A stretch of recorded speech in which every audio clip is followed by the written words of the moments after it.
Hey guys, so I'm going to be recording this video on my phone. I hope the audio turns out okay.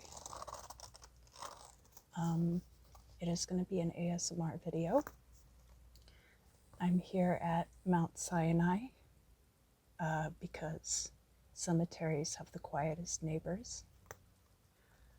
This will be the second Jewish cemetery I visited today, the first one being Eden Memorial up in San Fernando Valley. That's where Lenny Bruce is buried. So today we're going to talk about cognitive distortions. And I think about cognitive distortions as kind of like honing your discernment between the Knight of Swords and the King of Swords. So remember when I used to do tarot videos. So the Knight of Swords is very black and white, very absolute.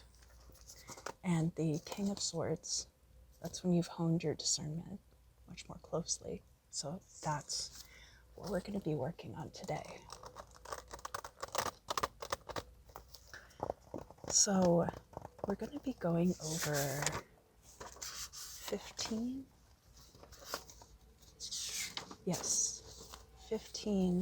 different cognitive distortions that you can experience. Number one is filtering, which is focusing on the negative instead of the positive. Now, in order to combat this, make a list with 2 columns. List all of the negative aspects, and then for each negative aspect in that one column, you have to come up with at least one positive aspect to put in the other column. They don't necessarily have to correspond. The numbers just have to add up in the favor of the positive. Number 2, polarized or black and white thinking. It's all or nothing, and there's no room for gray area. This can make us feel like failures. In order to combat this, write down all of your absolutes. Now look at cases where they're proven to be untrue. That way you can see that there's more grayscale in between and that it's not all one thing or another. Number 3 is overgeneralization. So that's taking one incident and using it as the sole piece of evidence for a broader conclusion. You see this a lot in racial stereotyping of like a lot of different groups, really. You can see this in politics. You can apply this to a lot of areas of modern life, honestly. So how do you combat this?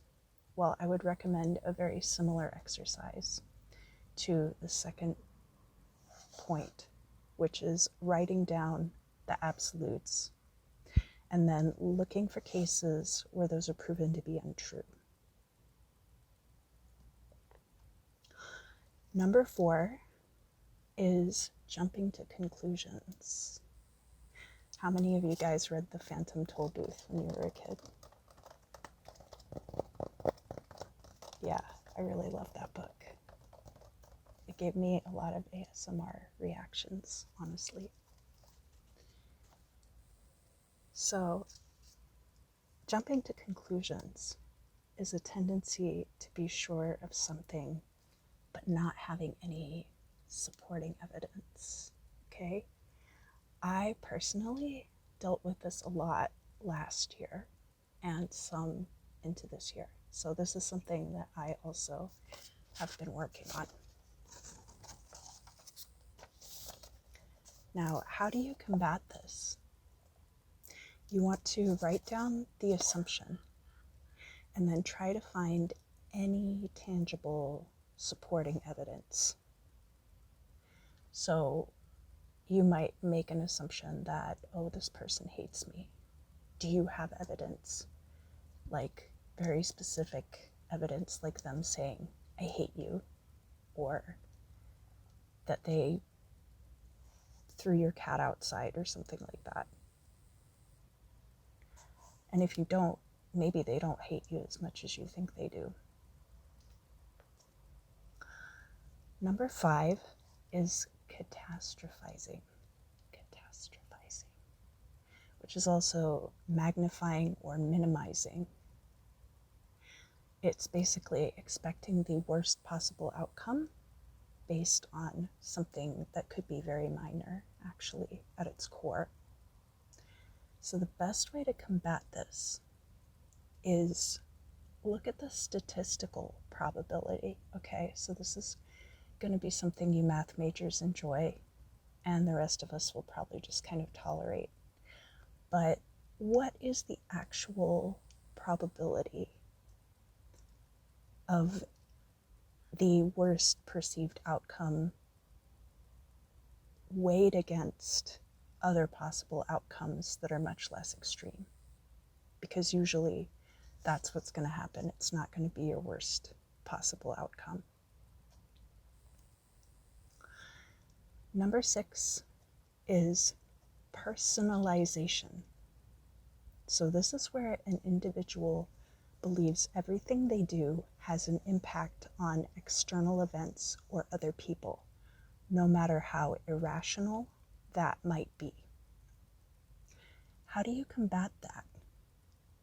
You want to look at and observe the agency that the people around you have in their own lives. And then you can kind of look at, there's going to be a line of separation between your influence on their life and their own agency, which is going to form the foundation of their personal reality. You could also look at this kind of like main player syndrome, where you feel like your actions are affecting everyone around you. But I think that we get into that one more in the next bullet point.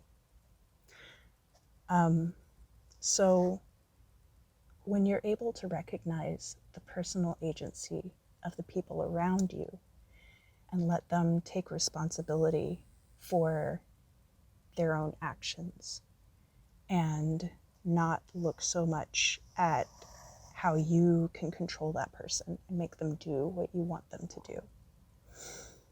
Obviously, we do have influence over others.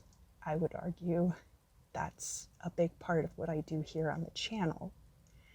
But your personal agency allows you to consume my videos at your own discretion. I promise you that I don't have a room where I lock people up and force them to watch my channel. So number 7 is control fallacies. This is feeling like everything that happens to you is a result of purely external forces or entirely due to your own actions. So this is really like main character syndrome. Sometimes what happens to us is beyond our control. Now, how do you combat this? You want to examine your personal responsibility. This one's tricky, okay, because we can't always know the total repercussions of our own individual actions, even long after the event has occurred. So think about that one for a while. That was really messing me up last year. Like the butterfly that beats its wings, and then all of a sudden there's a hurricane somewhere else across the globe. So you have to find that good middle ground where you take responsibility for your own actions. You allow other people to have agency over their own lives. And after a certain point, you have to just agree with yourself that you tried your best in a given situation. And that's just going to have to be good enough. So have a balanced range as far as your framework is concerned, and work on cultivating that. That's one of those really good King of Swords traits to have. So number 8, we're looking at fallacy of fairness. Reality is not always fair. Sometimes things can be very unjust. Now, how do you combat that? Don't ascribe moralistic connotations to everything. Don't ascribe moralistic connotations to everything. Sometimes there are things that bother us personally that are not illegal, and they don't actually hurt other people. Being able to recognize that is so important. Number 9, the blame game. Ascribing your feelings or actions to other people's behavior. How do you combat this? You have to be willing and able to take responsibility for your own actions, and also don't go around trying to seek fault in other people. Number 10, the shoulds, which is implicit or explicit rules of behavior. Now, I like to think of this as, I call it commune syndrome. Any of you who have ever been in a very insular commune type situation might understand what I'm talking about, where this insular environment allows for the creation of like rules that from the outside seem completely illogical. Like, we don't do X in Y room, but it may or may not make sense to an outsider. And they might have a very good reason given their own personal insular situation, right? But if they go to Best Buy, which maybe they don't ever end up at Best Buy, but if they go to a Best Buy and they're expecting people to follow those rules, that's the shoulds. So how do you combat this? Go outside and touch grass. Interact with people who are not like yourself, and interact with them in a non-moralistic, non-judgmental way. That's much more difficult than it might seem on its face. Oh, I just saw a bird. It's a bird. Number 11, emotional reasoning. So if we feel a certain way, that must be true. That must be the reality of the situation. I'm having a bad time because I feel bad. If you've ever not eaten breakfast at the right time, or been ill and had to go to work, and then you had a bad day because of it, you'll understand what I'm talking about. How do you combat this? It's very important to maintain objectivity of the concrete events occurring around you. So if you're at a birthday party and you had too much to drink and you're having a bad time, remove yourself from that situation while you get it together. And then maybe you won't have a bad time the whole time. You can also write down what the actual events occurring are, so that you can separate them from your emotional or sensational components. Because remember, your sensory experience is also going to affect your emotional experience. Number 12, fallacy of change. That is expecting other people to change as it suits us. Our happiness depends on other people. How do you combat this? You have to claim agency over your own emotional states. There might have been something that happened that made you angry, for example. That anger belongs to you, though. That anger doesn't necessarily belong to that situation. And it's important to evaluate what it is about it that made you angry and recognize what aspects of that you can change and what aspects of that are beyond your scope. Sometimes it's just better to remove yourself from a situation for a period of time and come back when you're in a better frame of mind. Or sometimes you have that boss who's not a good communicator and you really, really wish that they would change their communication style. But you're not going to be able to affect that change over them. You're just going to have to allow them to be who they are, unfortunately. It sounds like they kind of suck, so I'm sorry for that. Number 13, global labeling or mislabeling, which is an extreme generalization, where 1 to 2 instances of something happening then become a global judgment. It's always like that. If we fail at one task, we're no good at any of the tasks. Or if a stranger cuts us off in traffic or is rude to us in public, that person is probably a total asshole. They're never nice to anybody.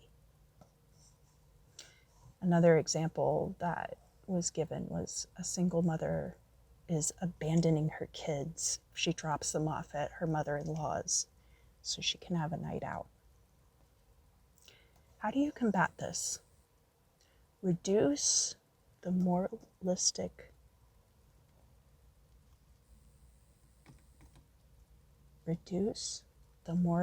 burdens you place on others, right? None of us are perfect, and none of us do the exact same thing every day.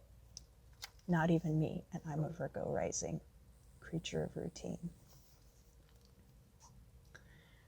Number 14, always being right. So being wrong, unacceptable under any circumstances. Is being right more important than the feelings of others or the situation at hand? And what is the intrinsic value of a right or wrong opinion in a given situation? So like if you're an electrician and your buddy's like, oh no, we don't have to disconnect the mains before we work on this circuit. And you're like, buddy, you are about to get fried into next Sunday. That is when it's important to be right. But if it's more like an opinion, then it's not as important to be right, and especially if that opinion takes away from the agency of others.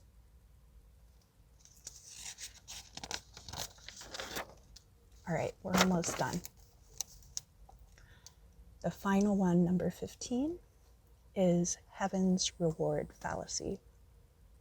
So that is expecting any sacrifice or self-denial to pay off. So if I'm suffering right now, it means that I have great karmic rewards awaiting me in the future. I'm building them up just like travel points, right? And it's going to catapult me into the future I desire. Now, you can structure ritual work around farming your own trauma.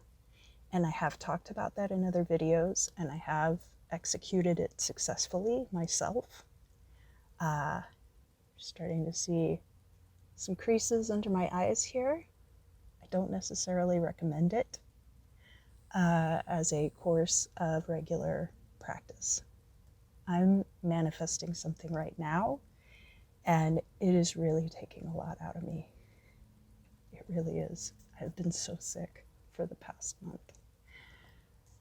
And of course, if you follow the channel, you know that the past 2 years have been just absolutely ridiculous for me. But things are going to get better. So, that would equate to the charge, which is like an electrical charge, the charge of your emotional energy that you're putting into that spell work, right? But that doesn't necessarily mean that if I'm going through a tough time right now, it means that things are going to pay off later. There's other stuff that you have to use to connect the dots if you're going to use it that way. And you have to be aware of what you're doing. So how do you combat this? Don't look at the hardships in your life as moralistic battles, like right and wrong. Instead, look at them as challenges to be overcome with perseverance. Just because you are not able to overcome a certain situation or obstacle does not mean that you have failed or that you are a bad person, and that's why you're being punished, right? Now, some things are illegal. Some things actively harm others. Some things you just disagree with strongly. So be able to discern the difference between those things, because not everything you disagree with is like evil or wrong. It might be somebody else's reality that actually has very little to do with you personally. And that brings me to my next point. Mind your own person as much as possible, right? So oftentimes people are like, drop your skincare recommendations in the description or the comments. And I'm like, listen, I am moisturized and unbothered. If you mind your own business, you will not age as rapidly, I promise you. And then finally, so this is actually a CBT, cognitive behavioral therapy exercise, but it crosses over into the scope of mindfulness. So that is the overall exercise of recognizing when things do and do not affect you directly and adversely. You can acknowledge these things, recognize the emotions and the feelings that you experience when you interact with these things, acknowledge them, and then release it back out into the universe. So I want to thank all of you for watching my videos. And I hope you enjoyed this. Let me know down in the comments. I always love to hear from you guys. And until next time, never fear the pale threshold.